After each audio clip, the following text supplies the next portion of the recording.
Un plan des pays membres des BRIC visant à créer un système indépendant de paiement bancaire pourrait rendre les sanctions internationales inefficaces, a averti un ancien chancelier de l'Échiquier.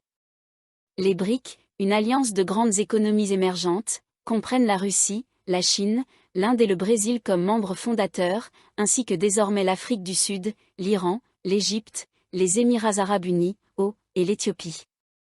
Laure Lamont de l'Airwick a mis en garde contre le fait qu'un tel système de paiement alternatif représenterait une menace majeure pour le système financier dominé par l'Occident, s'il venait à voir le jour.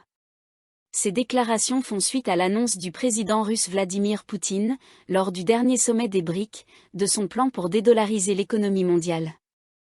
Laure Lamont a déclaré devant la Chambre des Lords, bien que l'idée d'un système de paiement des BRIC, annoncée par M. Poutine lors de la conférence des BRIC à Kazan, puisse sembler fantaisiste et encore lointaine, elle doit néanmoins être prise au sérieux.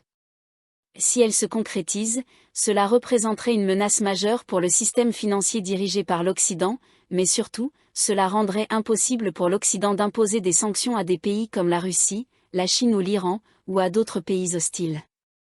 Il a ajouté que les médias d'État chinois ont rapporté que le nouveau système de paiement serait basé sur une technologie développée par la Banque des règlements internationaux, qui travaille sur une plateforme de paiement transfrontalier appelée Projet M-Bridge.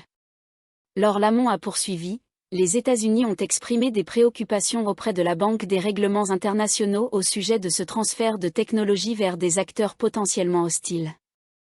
Ne devrait-on pas prendre cela au sérieux ? Le secrétaire financier au Trésor, Lord Livermore, a répondu « Le gouvernement estime qu'un système financier global intégré est la meilleure voie pour parvenir à la prospérité mondiale et à la stabilité financière. La fragmentation est préjudiciable à l'économie mondiale, tandis que des marchés profonds et liquides renforcent l'efficacité économique. C'est pourquoi nous continuerons à collaborer avec nos partenaires internationaux pour renforcer le système international basé sur des règles et nos systèmes financiers et économiques interconnectés. » Il a ajouté, « Bien sûr, nous devrions prendre ces évolutions au sérieux.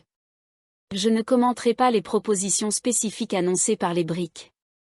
Je ne voudrais pas spéculer sur les systèmes qui pourraient ou non entrer en usage commun.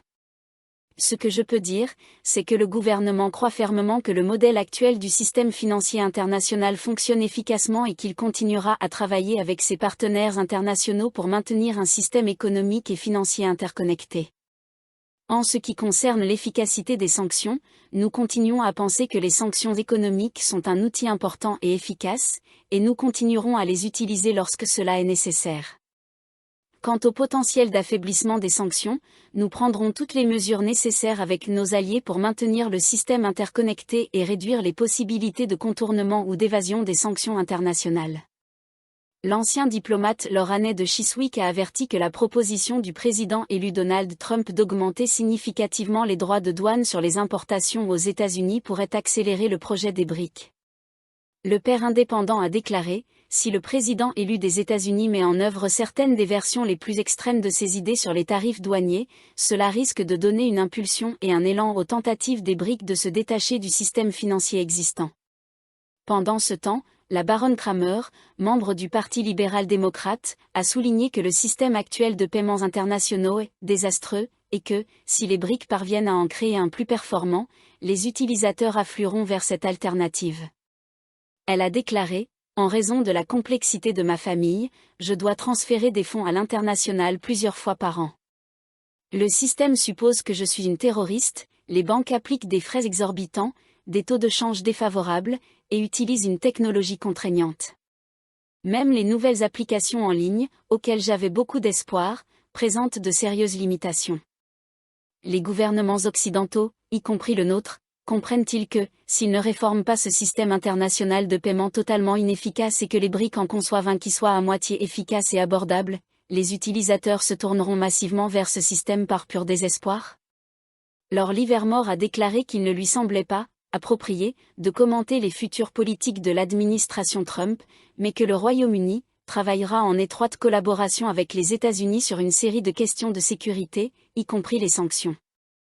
Répondant à la baronne Kramer sur les problèmes du système de paiement international actuel, il a conclu « Je partage certaines de ses frustrations à cet égard, je suis toujours prêt à témoigner qu'elle n'est pas une terroriste, j'en suis absolument convaincu. » Son observation est évidemment extrêmement sérieuse, et une fragmentation telle qu'elle l'a décrit serait très dommageable pour l'économie mondiale. Nous devons nous assurer que cela ne se produise pas.